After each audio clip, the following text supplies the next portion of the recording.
Thank you, Ron. It was fun reflecting over the past 6.5 years and some of those highlights. A lot happened, a lot of change, a lot of growth.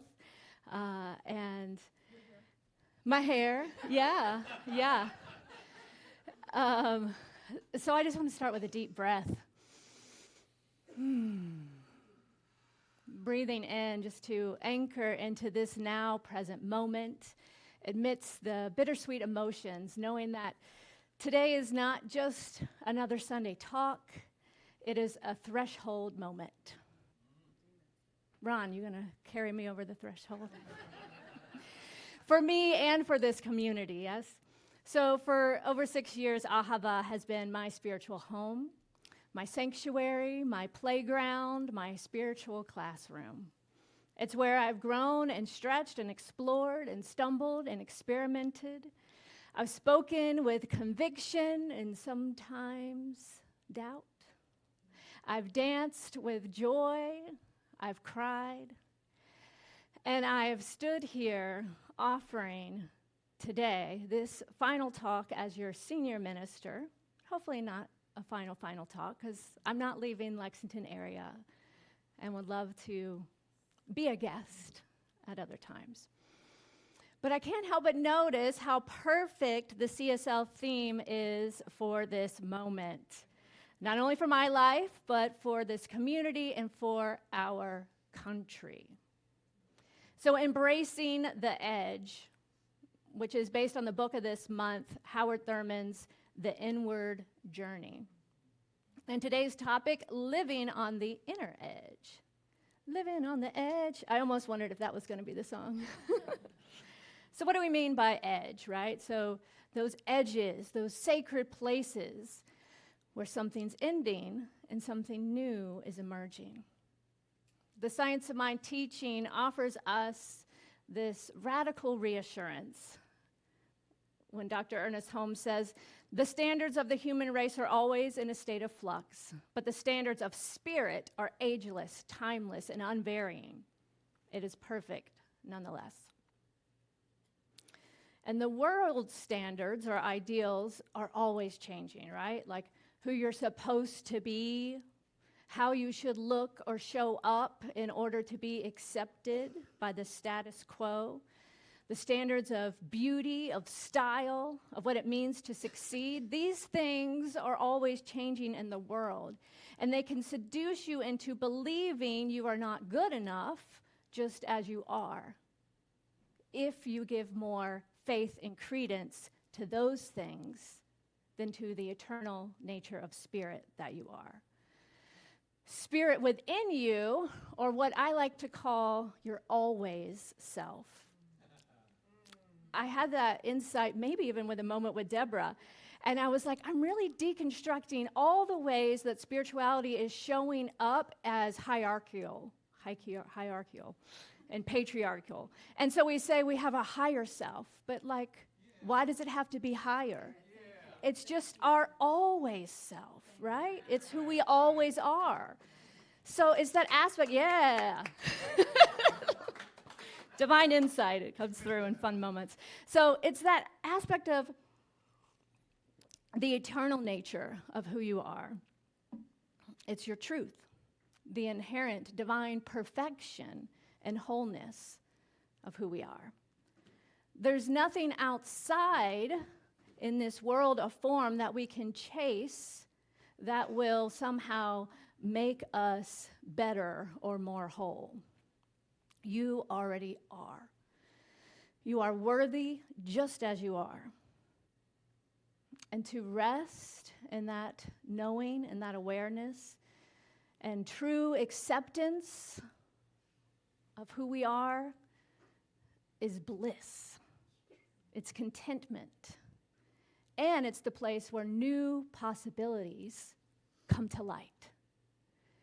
So being willing to live on the inner edge takes courage. It's that idea of braving the wilderness, right? We studied Brene Brown's book sometime recently. And it's that place where friction, right, that a little bit of discomfort comes from the old and the new. The friction between the messages and standards and the narrative of the world meet that kind of unchanging truth and essence of spirit. And they kind of rub up against each other, that grist for the mill in our own becoming. So the inner edge is that place where limitations, right, the small voice of our ego meets the possibility of our always self. This is what Howard Thurman describes as clinging fiercely to our private sense of self, or what we may call our ego or our personality, even when life is inviting us beyond it. Holding on to familiar stories, even when they no longer fit, that causes discomfort. The edge is where those stories begin to break, and where certain roles or ideas of who we are and what that looks like in the world begin to crack and crumble, and it can feel very scary and be uncomfortable and uncertain.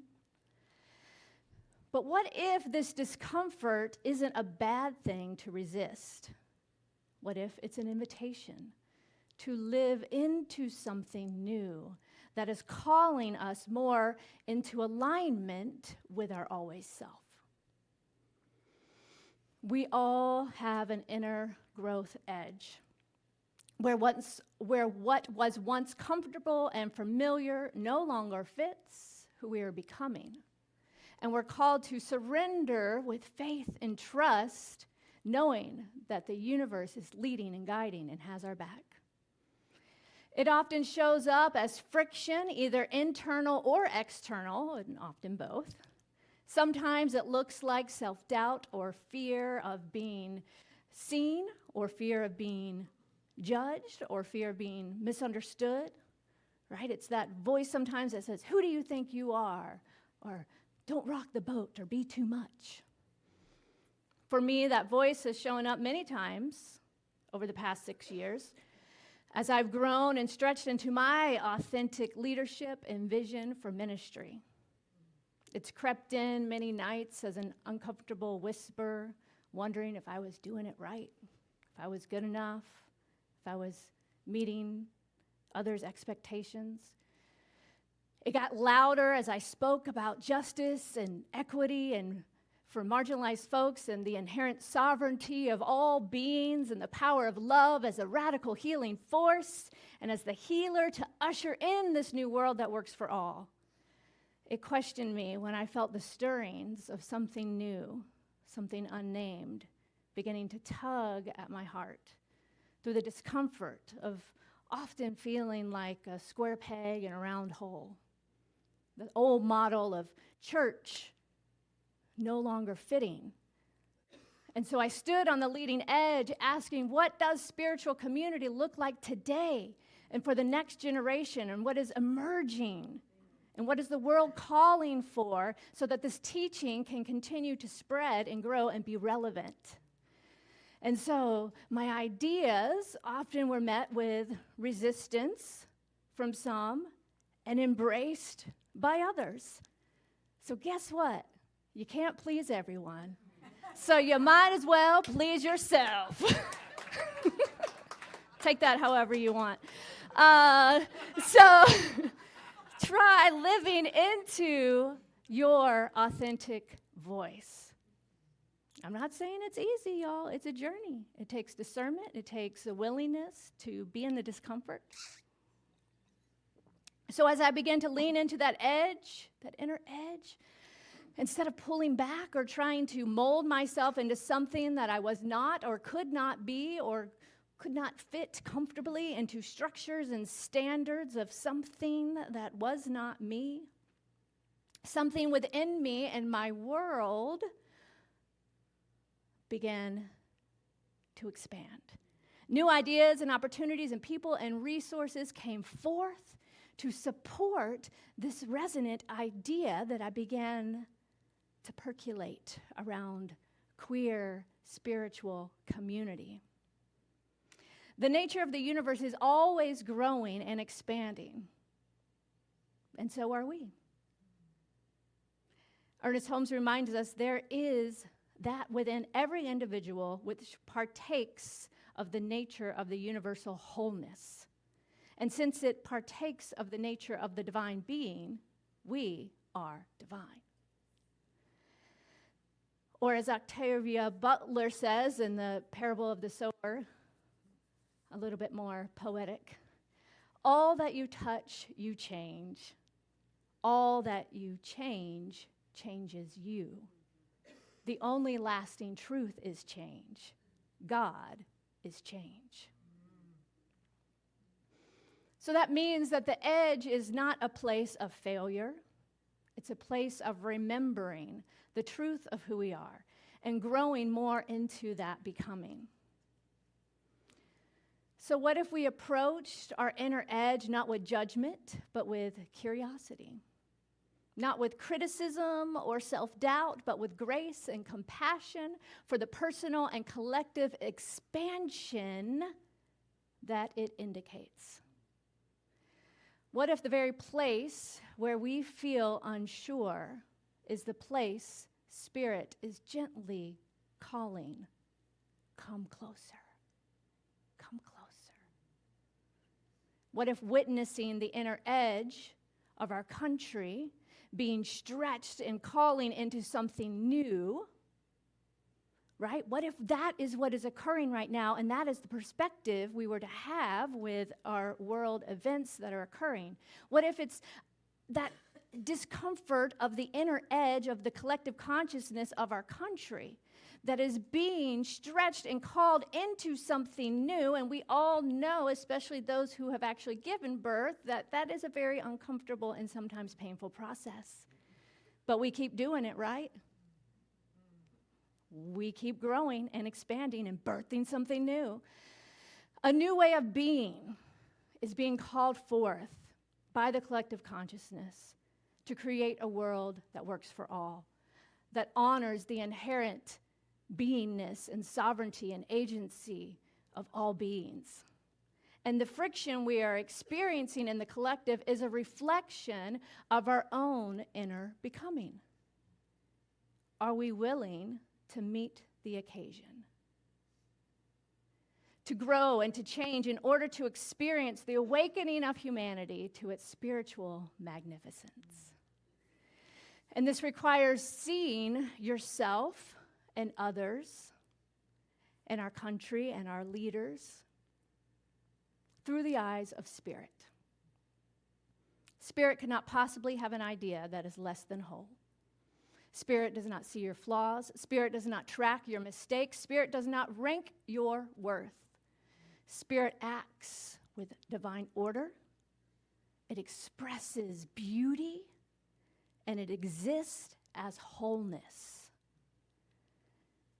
Again, to quote the reading by Ernest Holmes, the tiniest organism adheres to a perfect pattern and functions according to a perfect law. So when Science of Mind tells us that perfection is the true norm, it's not asking us to pretend or put on some kind of pretense of perfection or act like everything is okay. It's asking us to shift the lens through which we see ourselves in the world, to know that everything is unfolding perfectly through the messy stages and chaos of change. And if we stay the course and commit to our personal and collective growth, all will be revealed in due time in divine order.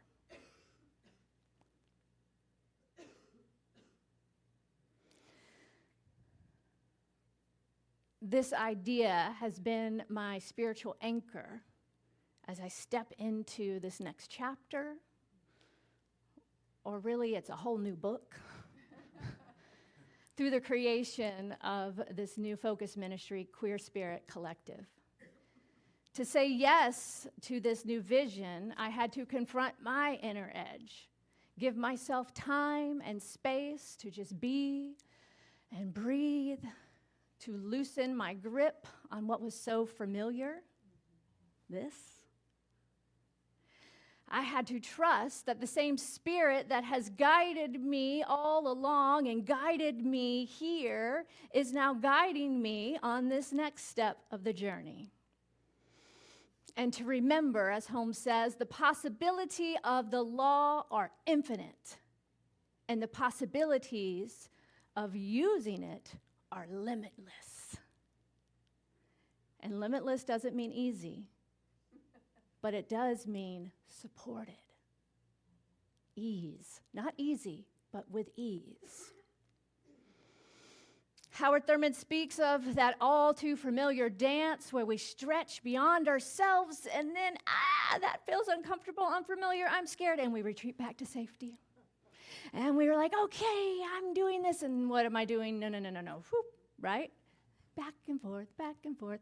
Living on the edge means resting in the in-between, that liminal space, and being willing to stay there long enough to let that ego voice quiet and the always self to be heard. It means trusting that the walls that once kept us safe and comfortable may also be the walls that are keeping us small. And it's so hard to feel the discomfort of what is no longer fitting. Like your favorite pair of pants that suddenly you can't button anymore. No, but you don't want to give them away. They served you so well for so long. You look so cute. You have good memories of them. But to hope for change, not knowing what that will look like and not really wanting to have to change, but also not having the clarity yet or the guidance on what's coming. Am I speaking to anyone else, right? It could be an uncomfortable journey. But that is life. And yes, faith. It's stepping out with that trust and faith. Noticing that inner dialogue, noticing those thoughts that come up and coming back to what is happening now. Is that true? All is well. I trust. So the first 2 months of my sabbatical, I lived in that liminal space. And it took a lot of mental fortitude not to indulge the fears or anxieties or the tendency of the mind to overthink or try to plan or figure stuff out, to want certainty. I had to commit to myself over and over again to truly let go of everything about Ahava and slow down and rest and be present to my life, as present as possible, in order to heal and process and to get to know me outside of my role as minister. And I'd say I did a pretty good job. Pretty proud of myself for that. And that spaciousness created the opportunity and the openness in my life as well during that time for new opportunities to experience joy and new communities and people and connection and creativity. Stuff starts to open up all of a sudden, right? I'm like, I didn't know this was here. I didn't know. Here in Lexington, we have this. So I want you to hear this clearly. Leaving Ahava, for me, is not about rejection or reaction. It's about expansion and responding to the moment, to that call on my heart now. This community, you all have helped me grow into myself. You've challenged me, you've loved me, you've pushed me, you've held me, you've celebrated me. You walked me through grief and so much grief and joy alike. And because of that and the immense gift of that sabbatical time, I'm back. I can hear that voice of Spirit calling me forward with clarity and courage to birth this new ministry. Ernest Holmes once again says, whatever you mentally see and spiritually comprehend, you may objectively experience. I can see it, I can feel it, and I trust in it. And I could say yes to the vision and allow Ahava the space to call forth its next yet to be, yes? As a community, you will be confronted with the discomfort of that liminal space that you're about to step into. We don't have a minister. And I encourage you to lean in and to listen to spirit within you for that voice of what is this collective consciousness of Ahava and the community. And to not rush anxiously into anything or trying to figure or solve something out, or solve something. But to keep listening to that call of spirit and how it wants to express now collectively as Ahava. So I just want to end with a big heart of gratitude and thank you for the opportunity to serve as your minister over these years. And to know that I'll still be around in town, so come play with me sometime if you feel called. We can dance, yes? And so it is.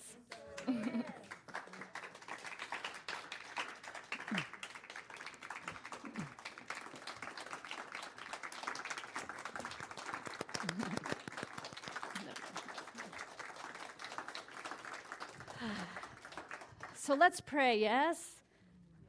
You know, I like dinging this. Just so you know, this is my singing bowl. That was my mom, so it is going to be going home with me. So, sorry. I'm going to play it here one last time.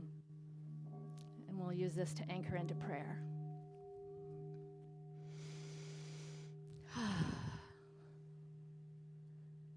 How good it is to recognize the one life that is love, that is wholeness, that is divine order. This one presence and power for good in the universe that is expressing itself right here, right now, as you, as me. This one life that is living, moving, and having its being in, as, and through all life. So from this place of oneness, I speak this word of clarity now. Declaring that everything is unfolding perfectly. In my life, in your life, and the life of this community, and for our country, and for the collective movement and activism that is occurring right here, right now, calling forth to be known the inherent sovereignty of all beings. That love is truly the answer, love is the healer, and love is the guiding force that is leading and guiding and directing each of us always. So I take this moment just to affirm and to declare that that voice, may it speak in ways that I can understand. May it lead and guide each step along the path with great abundance and purpose and power and freedom and joy, knowing truly that all is well. And everything is occurring in divine right order.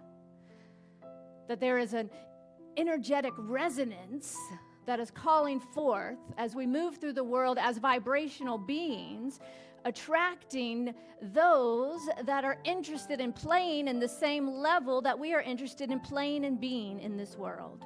That of love and wholeness and joy and freedom and whatever values you have. I declare right here, right now, that we rise to the occasion and let that be known. Love is always the answer.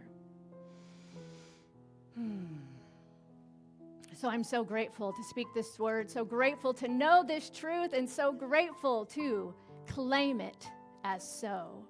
As I release it into the action of the law that says, yes, yes, yes, my dear, my beloved, I got you. All is well. And together we say, and so it is.